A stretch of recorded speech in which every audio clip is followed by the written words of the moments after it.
15 सालन जे बिलाल खे हथनि ते मेहंदी लगाए घोट बणाए मोकिलियो वियो। संदसि ब्रेन वॉश थियल हो त जीअं ई बेनज़ीर भुट्टो ते हमलो करण बाद पाण उॾाईंदे जन्नत जी हूर तुंहिंजी मुंतज़िर हूंदी।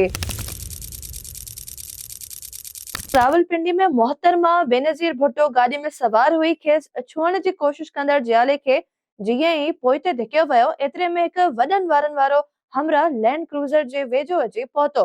उन सिज खां बचण लाइ चश्मो बि लगाए रखियो हो। इन हलचल में उन शख्स अहिड़ी जाइ जी चूंड कई जिते माण्हुनि जो रश घटि हो। एतिरे में उन शख्स कारे रंग जी पिस्तल सां 2 खां 2.5 फुट फासिले ताईं बेनज़ीर भुट्टो मथां 3 फायर कया।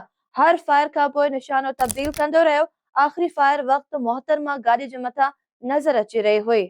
गोलियूं हलाइण बाद हमलेआवर ज़मीन ॾांहुं ॾिठो ऐं बाहि ते लॻल बटण दॿायो त बाग धमाके सां गूंजी उथियो।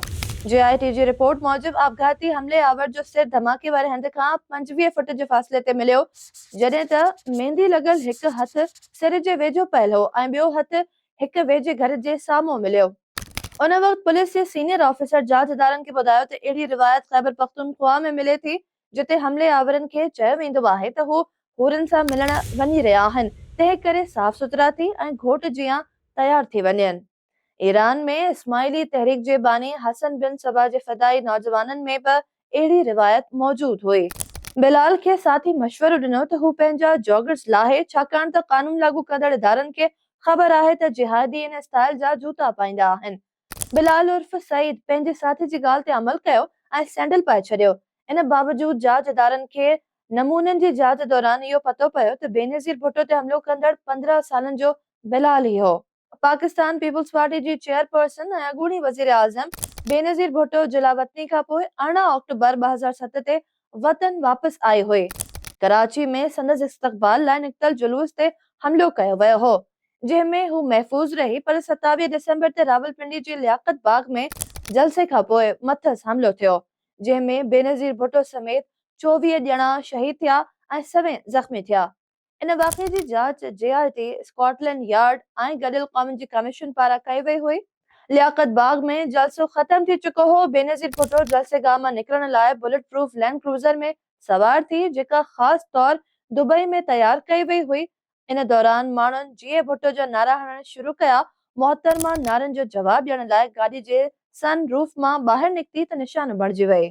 जांच रिपोर्ट्स ऐं जवाबदारनि जे बयाननि मां मालूम थिए थो त बेनज़ीर भुट्टो ते हमले जी रिथाबंदी केतिरनि ई शहरनि मां कई वई हुई।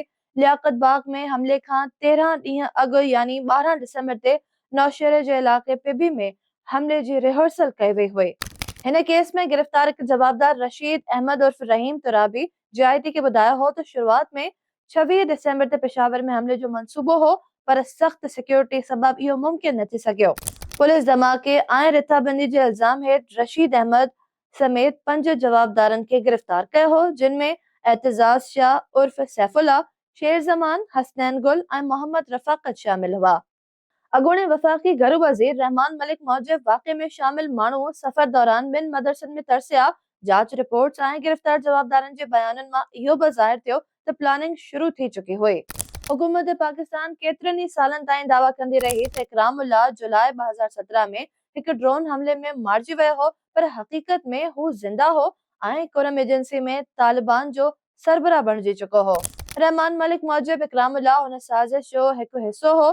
जेकॾहिं बेनज़ीर भुट्टो पहिरें हमले में बची वञे हा त दहशतगर्दनि वटि ॿियो बि प्लान हो। रहमान मलिक मूजिब जॾहिं बैतुल्ला ड्रोन हमले में मारिजी वियो त इकरामुल्लाह अफ़गानिस्तान हलियो वियो। हुन पाकिस्तान हुकूमत खे ख़त लिखिया त अफ़गान हुकूमत सां राब्तो करे इकरामुल्लाह खे गिरफ़्तार करे आंदो वञे, छाकाणि त हू हमले ऐं साज़िशुनि जो जीअरो मिसाल आहे। यादि रहे त जून 2018 में जारी कयल हिकु वीडियो बयान में इकरामुल्लाह वाज़े कयो त हू कंहिं बि मरहले ते हमले या उन जी तयारियुनि में शामिल न हो ऐं न ई खेसि अहिड़े के मंसूबे बाबति का ॼाण हुई। रावलपिंडी में दहशतगर्दी टोड़ अदालत अगस्त 2017 में रफ़ाकत, हसनैन गुल, शेर ज़मान, एतजाज़ शाह ऐं रशीद अहमद खे बरी करे छॾियो हो ऐं फ़ैसिले में वाज़े कयो हो त इस्तग़ाज़ा जवाबदारनि ख़िलाफ़ इल्ज़ाम साबित करण में नाकाम रहियो। FIA हिन फ़ैसिले खे चैलेंज कयो ऐं दरख़्वास्त में चयो त केस जे 5 जवाबदारनि खे शक जो फ़ाइदो ॾेई आज़ाद करण वारे फ़ैसिले में ख़ामियूं मौजूद आहिनि, छो त जांच दौरान जवाबदारनि ॾोह जो एतराफ़ कयो हो। सदर आसिफ अली ज़रदारी बि हिन फ़ैसिले ख़िलाफ़ लाहौर हाई कोर्ट में अपील दाख़िल कई, जंहिंमें जवाबदारनि खे मौत जी सज़ा ॾियण जी दरख़्वास्त कई वई आहे। पर इन दरख़्वास्त ते कहिड़ो फ़ैसिलो थियो, इहो हिकु राज़ आहे।